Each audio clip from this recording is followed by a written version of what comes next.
I lie awake and long for you, in the dead of night.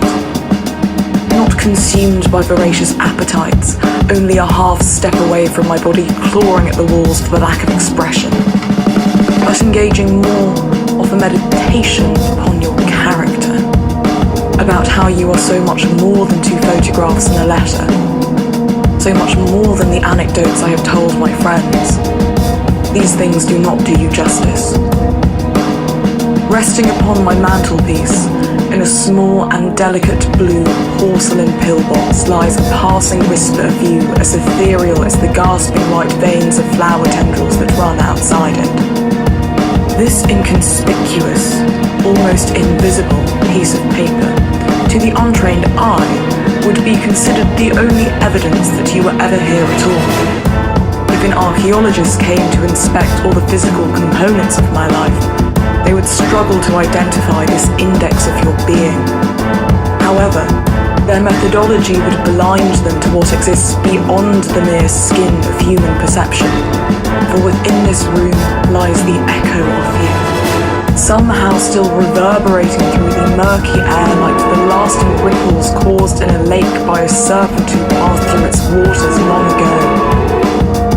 The new books which rest upon my desk by all means make sense there, nicely slotting as they do into an expected narrative of my rapidly accumulating mythos.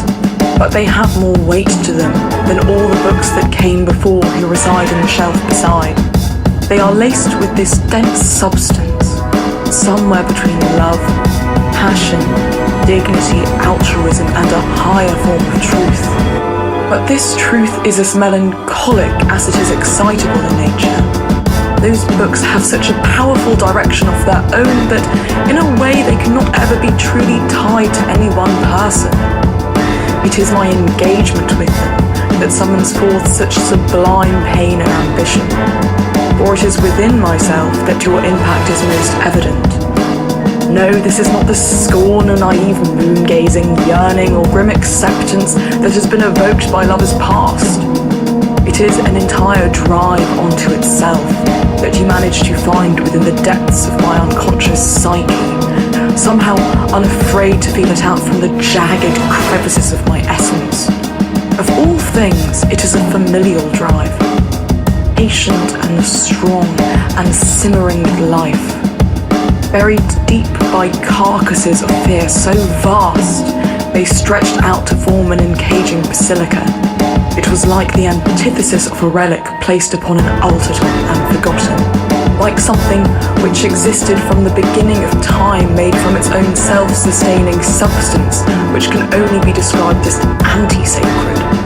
But he reversed this liquid ossification, clutched it with warm hands, and removed it, walking back up to the surface with all the grace of a pilgrim. Now this thing is part of me, expanding my known limits far from what they used to be. I feel purer now. My breath seemed to draw in more air. Truly, my heart beats differently to the way it did before.